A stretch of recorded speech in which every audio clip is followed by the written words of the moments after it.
nagpaula ng alindog sa Cagayan de Oro. Hindi po ako si Kim Chiu. Hindi nagpakabog si Kim at tagasik ng alindog sa concert na simula ngayon, bukas, mula sa ini-endorse niyang hindi umaandar. Ano na nangyayari? Bakit nawala? Ayun na nga, so nakikita naman natin kung gaano kabongga si Kim Chiu. Alam mo, yung suit ni Kim Chiu na yan, parang yan talaga yung nagpapakita kung gaano ka-sexy si Ini-endorse ang alak. Oo, kasi nga hindi na natuloy. Natulog yung teleprompter namin for today. Yun na nga in-endorse niya. At bago ang event, inilabas din niya ang kanyang sexy photo sa IG. Ang dami niyang pasabog ni Kim Chiu ngayon. Kaya talagang ang comment ng mga netizen, parang parang fight Paolo. Yun ang pinagtataka ni Paolo. Sinong kalaban ko? Sabi niya gano'n. Kasi nga, lumaban ka Paolo, hindi pwedeng ganyan-ganyan lang yan. Hindi naman pwedeng lumaban si Paolo sa sasayawan. Ay, siguro ng mga photos din. Yung mga photos, alam mo, eto nakakabilib talaga si Kim. Sa totoo lang, yung palang endorsement niya dun sa alak ay hindi lang pala yun dahil meron pa palang pang-world, pang-imported na super imported na parang limited edition. Yan yata yung sinasabing age na 10 years or basta gold yata or something. At yung mga lumabas sa IG ng mga photos niya ay hindi pa lumalabas yung iba doon sa kanyang calendar. Pero sana magpa-ads dito yung in-endorse na yan ni Kim Chiu. Nga. Welcome na welcome po kayo dito. At ang sabi nga ganon ni Darren Espanto na kung marami pa palang hindi pa na ipapaskill. So asahan nyo na pag ito binaltik itong at nagtrip itong si Darren Espanto, ang kanyang bestie. Nako, siguradong mapupuno na naman ang hallway at lahat halos ng mga pintuan ng mga artista. Nako, nakasama dyan sa dun sa isang programang pang Sunday at sa everyday na show nila.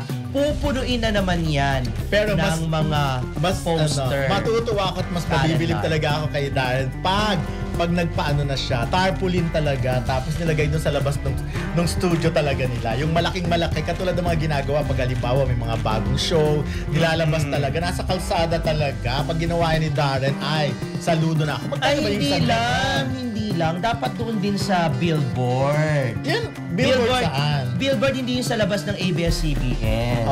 Billboard, yun sa mga LED TV. Diyos ko, hindi naman nasakop ni yun, na promo. Doon lang sa kanilang Hindi yung lang. Kahit yung isang picture lang ni Kim. Tapos, lagyan ng caption, I'm proud of my bestie, pangmalakasan of Darren Espanto. Pero syempre, marami kang pwedeng gumawa nun. Balikan natin yung performance sa si Kim. Si Kim talaga, siya, pag kinuha mo siyang endorser, sulit na sulit. Nakita mo naman, di ba? Alam natin, di naman talaga professional singer si Kim. Although, nakapag-record, nakagawa ng kanta. Pero, hindi lang isang kanta. Meron 2-3 kanta yata siya. Kumbaga, parang sulit na sulit in terms of performances. Like, kumakanta, sumasayaw. At hindi lang isang performance, hindi lang isang ginawa niya. Talagang sing and dance siya. All out kung all out. Ayon. Okay, meron ditong saan ba yan sa? Si Leandro Cedric, siguro nga baka puwet. Kasi nga asawa, mali mo. Hayaan natin patunayan muna.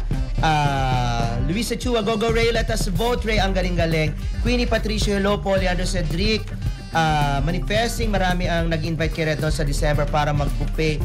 Pwede bang wag naman December? Meron naman tayong October, November. Luisa Chua, di nice naman yung message. Ay, naku, may inaaway si Madam. Sister. Dong Yi. Fan ang senador pag may project diretso trans sa Japan, contractors. Hindi na okay.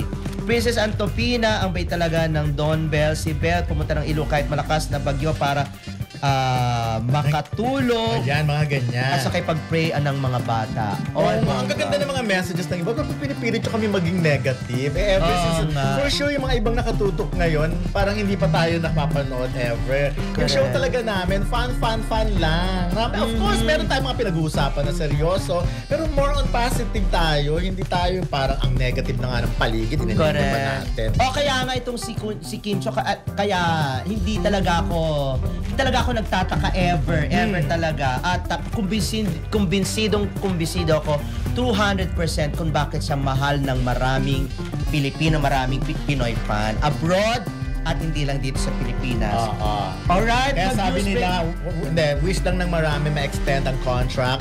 2016 calendar girl pa rin. Alam mo, Sana si Kim Chu. Alam mo, siguro maglalabas ng kalendaryo ulit kay Kim. Kasi Dami ngayon pa parang palang malapit. pictorial. Marami pa pala siyang pictorial, nagpasilip lang siya. Okay. So abangan natin dahil yung isang variant ng kanyang alak na ini-endorso ay parang siya yung kinuha.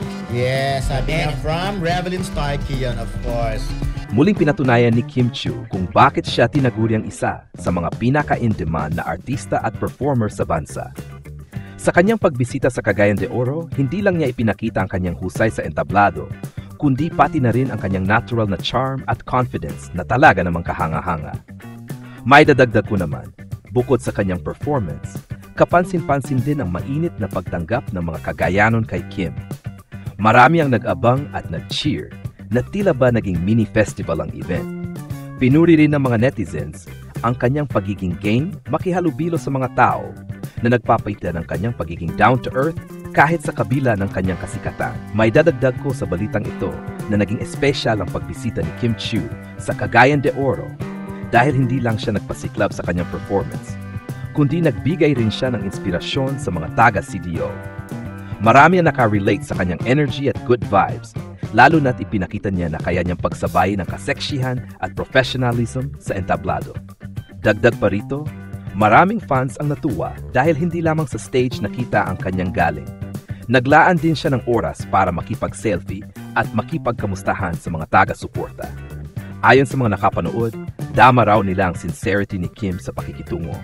Kaya naman, mas lalong tumibay ang pagmamahal ng mga tao sa kanya na muling napatunayan ni Kim kung bakit siya isa sa mga top performers at sought-after stars ng showbiz. Hindi lang niya pinahanga ang mga taga-CDO sa kanyang stage presence at husay, kundi lalo rin niyang pinatibay ang kanyang image bilang versatile artist. Magaling sumayaw, kumanta, at magdala ng confidence sa entablado. Ipinakita rin ng balitang ito na si Kim ay consistent sa pagbibigay saya at inspirasyon saan man siya magpunta. Kahit saan, napapahanga niya ang mga tao hindi lang sa kanyang ganda at kaseksiyan, kundi pati na rin sa kanyang professionalism at pagiging totoong tao. Maraming Cagayanon fans ang napawaw kay Kim Chu matapos makita ang kanyang all-out performance. Ayon sa ilang netizens, para siyang reyna sa stage, ang ganda, ang sexy, at ang husay. May iba namang nagsabi na sulit ang pagpunta nila sa venue dahil personal nilang nasilayan ng Chinita Princess na very approachable at game sa pakikipag-selfie. Dagdag pa ng fans, ramdam nila ang effort ni Kim na magbigay ng world-class show kahit nasa probinsya. May ilan ding nagkomento na tila wala itong kapaguran at tunay na performer by heart. Dahil dito, mas dumami pa ang nag-abang sa mga susunod na events niya sa iba't ibang lugar sa bansa. Talagang hindi matatawaran ang hatid na karisma ni Kim Chu sa entablado.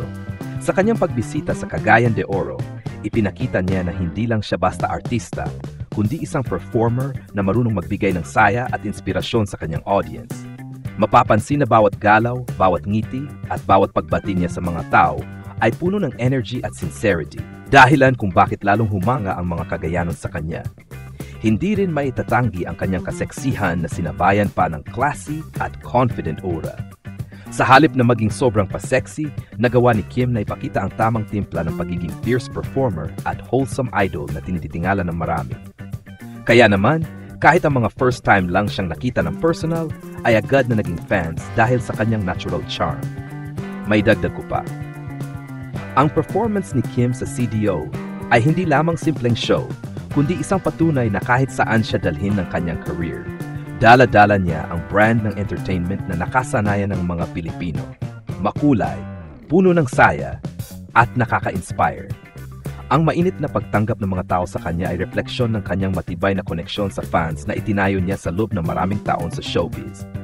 May ilan ding nagsabi na parang concert level ang production kahit hindi siya nasa malaking arena dahil binuhos niya ang kanyang buong husay para mapasaya ang lahat.